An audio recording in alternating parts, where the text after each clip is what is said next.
Welcome to Made by Doug. Today we're going to be showing you how to change out your regular switch and replace it with a Wi-Fi enabled switch. That way you can control your lights with your Alexa or any other type of device. Kind of makes your home kind of like a little bit like a smart home.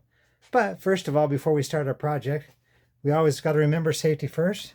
We're going to go to our breaker panel here and we're going to find the one marked Master Arc Fault, which is number 17. And we'll go ahead and shut that off right here. All right, we can work on our circuit safely now.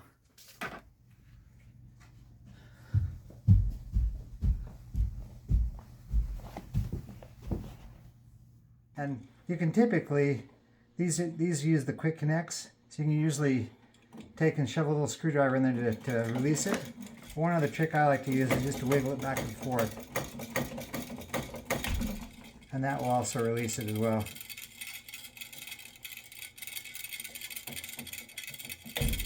There we go. We'll go ahead and disconnect all the wires.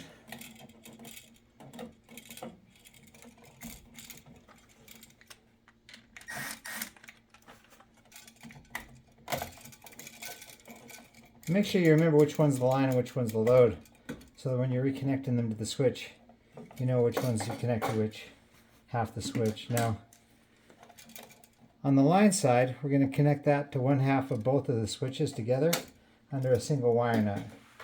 And so, on the back of your Wi-Fi enabled switch, you have a neutral, a line and a load, and a ground.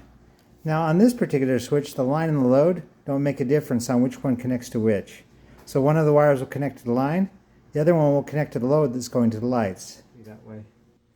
We're going to go ahead and connect two of the black wires, one from each switch, to the power in and power out right here. And we'll stick a wire nut on that and connect that. Then on each of the switches, these particular switches require a neutral. And so you have to dig back in the back of the box to find your neutral and pull it out and remove the wire nut off of that. And we'll go ahead and connect these two neutrals from these two switches to the neutral. Now, not all Wi-Fi enabled switches have to connect to a neutral, but some do. So if it has a neutral, you want to make sure you connect it. So we connected the neutral. The next thing we're going to do is we're going to connect the grounds. So we'll take the two ground wires and connect those. This ground has a little bit of paint on it. So I'm going to go ahead and scrape the paint off of it so that I get a good connection, a good ground connection.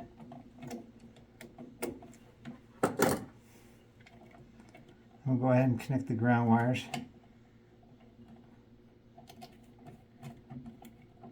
The fun part will be shoving all this back in the box, because unfortunately the Wi-Fi enabled switches take up a lot of space. So you have to really be prudent with your wire management to make sure that you get it all pushed back in the box to give yourself plenty of room. So you have these two black wires left over from each of the switches. One will tie to one of my switch legs. On this particular one, since we have two switches, we have two switch legs. One goes to one set of lights, the other goes to another set of lights. So one of the black wires on one of the Wi-Fi switches will go to one switch leg. What is a switch leg? And the other one will go to the other switch leg.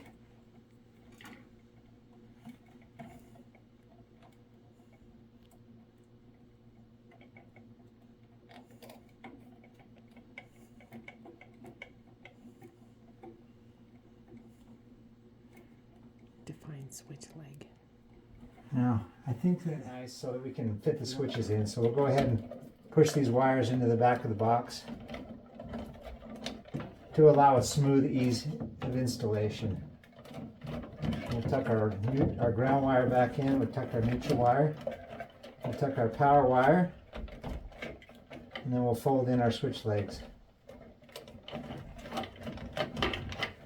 Once these are kind of folded into the back of the box, we need to make sure that we put the switches in the correct orientation. Typically they'll have writing on them or some way to tell what's up and what's down on the switch. So make sure you mount them in the correct orientation. So we'll go ahead and mount one of our switches.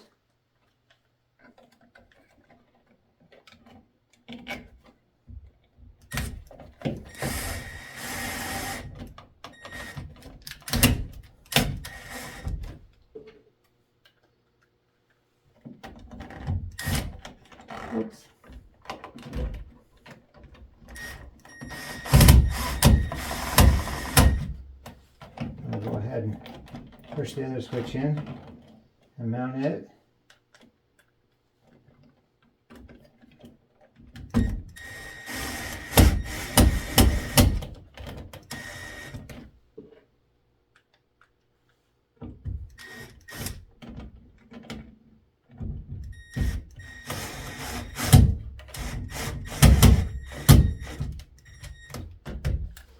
Alright, the next step we'll do, we'll go ahead and take our switch plate here.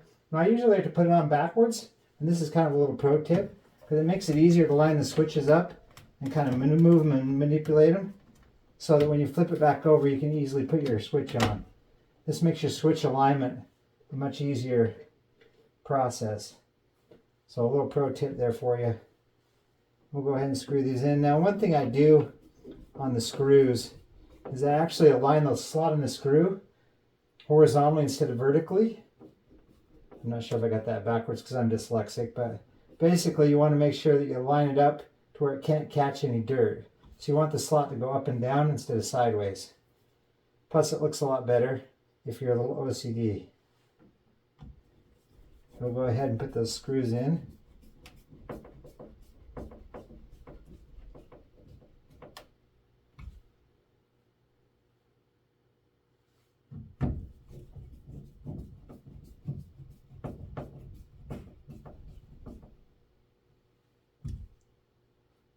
And our final step, we'll go ahead and go turn the power back on, restore it to the room here, and we'll enable our switches to our Wi-Fi and get them working on our Alexa device. We'll show you that process next. Okay, so the first step you need to do is find the app for the device or the switch that you're connecting. On this particular one, we're going to be using the CASA app because that was the one that links to our particular device. So we open up the app. Before you start this process, make sure you have your Wi-Fi password available. So we're going to go on our app and we're going to select Smart Switches. And we're going to press the button on the left-hand side of this particular switch until it flashes green, orange and green. And you saw it flashed orange and green there.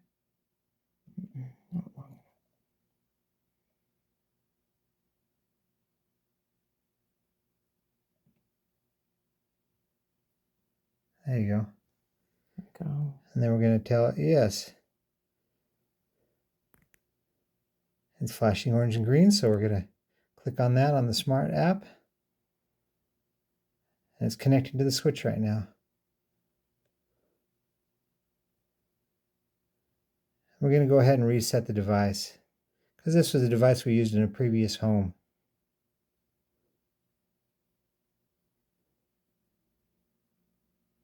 We're going to choose our current Wi-Fi network and enter our password in.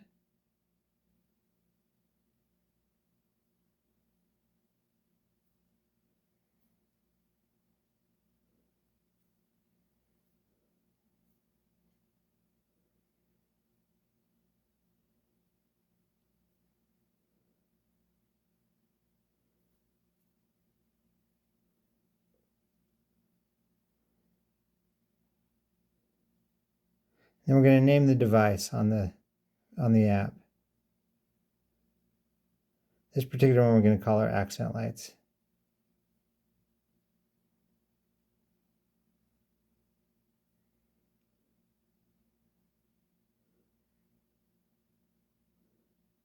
And we have the switch enabled. Now we're going to test it to make sure that it functions.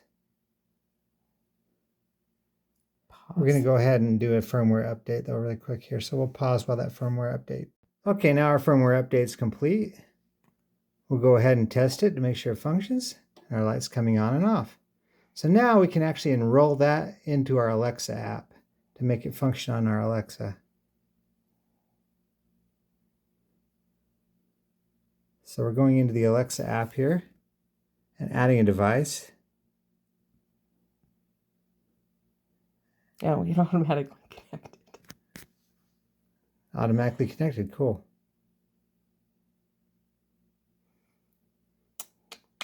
Where are we? Bedroom, new device.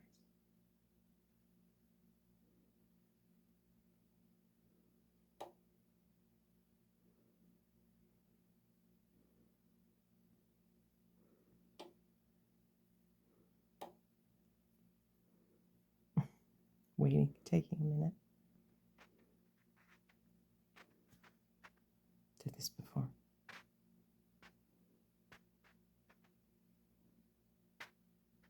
It's unresponsive for some reason. That should be it. We got Alexa, turn off the accent. Alexa, turn off the bedroom. Good night.